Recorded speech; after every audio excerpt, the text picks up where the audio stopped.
പ്രിയമുള്ള സുഹൃത്തുക്കളെ എല്ലാവർക്കും നമസ്കാരം. പുതിയൊരു വീഡിയോയിലേക്ക് സ്വാഗതം. വളരെ പ്രധാനപ്പെട്ട വളരെ ദുഃഖകരമായിട്ടുള്ള ഒരു വാർത്തയാണ് ഇന്ന് ഞാൻ നിങ്ങളുമായി ഷെയർ ചെയ്ത് തരുന്നത്. നമുക്കറിയാം, ക്ഷേമ പെൻഷൻ തുക വിതരണം മുടങ്ങിക്കിടക്കുകയാണ്. വിതരണം മുടങ്ങിയെന്ന് പറഞ്ഞാൽ 4 മാസത്തെ തുക നമുക്ക് ഇപ്പോൾ തന്നെ തരാനുണ്ട്. ഇതുകൂടാതെ ഈ മാസം കൂടി പൂർത്തീകരിക്കുമ്പോൾ 5 മാസത്തെ തുക ലഭിക്കേണ്ടതായിട്ടുണ്ട്. ഈ തുക എപ്പോൾ ലഭിക്കും എന്നതുമായി ബന്ധപ്പെട്ട് കറക്റ്റ് ആയിട്ടുള്ള ഒരു അറിയിപ്പ് നിങ്ങൾക്ക് നൽകുവാൻ വേണ്ടി ഞാൻ ഇന്ന് DBT സെല്ലുമായിട്ട് സംസാരിക്കുകയുണ്ടായി. DBT സെല്ല് അധികൃതരുമായിട്ട് സംസാരിക്കുകയുണ്ടായി. തീർച്ചയായിട്ടും നിങ്ങൾ ഈ ഒരു വോയിസ് റെക്കോർഡ് കേൾക്കേണ്ടതാണ്. കാരണം കേട്ട് കഴിയുമ്പോൾ നിങ്ങൾക്ക് ഈ ഒരു കാര്യങ്ങൾ മനസ്സിലാവും. ഹലോ, കേൾക്കാവോ? നമ്മുടെ പെൻഷനുമായി ബന്ധപ്പെട്ട എന്തെങ്കിലും അറിയിപ്പ് വല്ലതും വന്നായിരുന്നോ? പേരെന്താണ്? എന്റെ പേര് ഷാൻ എന്നാണ്. ഞാൻ ആലപ്പുഴ ജില്ലയിൽ നിന്നാണ് വിളിക്കുന്നത്.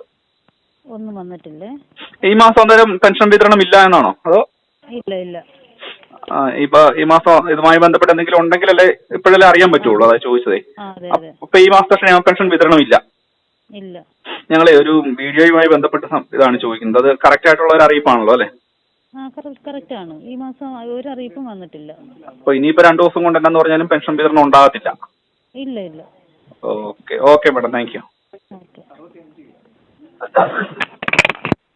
പ്രത്യേകിച്ച് മനസ്സിലാക്കുക, ഈ ഒരു തുക കറക്റ്റായിട്ട് വിതരണം ചെയ്യേണ്ടത് സാധാരണക്കാരന് വേണ്ടിയാണ്. സാധാരണക്കാരന് മറ്റു മാർഗമില്ലാത്ത ഒരാൾക്ക് വേണ്ടിയാണ് ഈ ഒരു തുക വിതരണം ചെയ്യേണ്ടത്.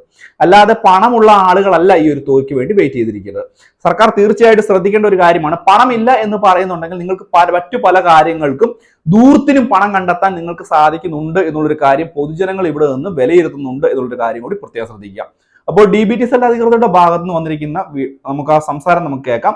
തീർച്ചയായിട്ടും അതിന് മുമ്പ് വീഡിയോ ലൈക്ക് ചെയ്യുക, ചാനൽ സബ്സ്ക്രൈബ് ചെയ്യുക, ഫേസ്ബുക്ക് പേജ് ഫോളോ ചെയ്യുക. നമുക്ക് ആദ്യം തന്നെ അവരുടെ ആ ഒരു സംസാരം ഒന്ന് കേൾക്കാം.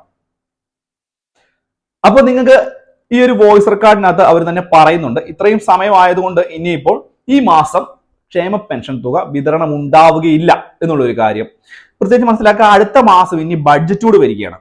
ബഡ്ജറ്റൂടെ വരുമ്പോൾ പെൻഷൻ തുക വർദ്ധിപ്പിക്കണോ വർദ്ധിപ്പിക്കാതിരിക്കണോ, തുക കറക്റ്റായിട്ട് വിതരണം ചെയ്തണോ, ഇതിനു വേണ്ടി തുക കൂടുതൽ കണ്ടെത്തണോ എന്നുള്ള കാര്യങ്ങളൊക്കെ ആയിരിക്കും നടപടിയിലൂടെ ഉണ്ടാകുക.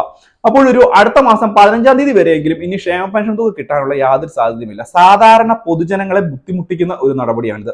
പ്രത്യേകിച്ച് മരുന്ന് പോലും വാങ്ങിക്കുവാനില്ലാത്ത ആളുകളുണ്ട്.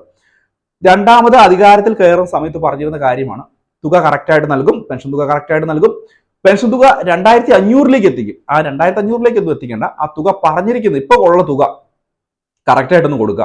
ഇല്ലെങ്കിൽ പറ്റില്ലേ, ഒരു 100 രൂപ കുറച്ചിട്ടെങ്കിലും ഒന്ന് കറക്റ്റായിട്ട് കൊടുക്കാൻ പറ്റുന്നുണ്ടെങ്കിൽ ഈ സാധാരണക്കാരായി ബുദ്ധിമുട്ടുന്ന പ്രായമുള്ള ആളുകൾ, മരുന്നിന് വേണ്ടി ബുദ്ധിമുട്ടുന്ന ആളുകൾ, അതുപോലെ തന്നെ വികലാംഗരായിട്ടുള്ള ആളുകൾ, ഇവർക്കൊക്കെ വളരെ വലിയ ഒരു ആശ്വാസമാകും.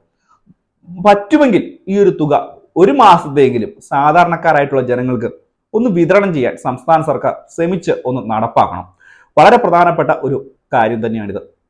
അപ്പോൾ ഇതൊരു മറ്റുള്ളവർക്ക് വേണ്ടി നമ്മുടെ കമന്റ് ബോക്സിലൊക്കെ വന്ന് അതുപോലെ സങ്കടം പറയുന്ന ആളുകളുണ്ട്. അവർക്ക് വേണ്ടിയാണ് ഈ ഒരു വാചകം നമ്മളിപ്പോൾ പറയുന്നത്. അപ്പോൾ എന്തുതന്നെയായാലും ഈ ഒരു കാര്യം ഒന്ന് മറ്റുള്ള ആളുകളിലേക്ക് എത്തിക്കാം.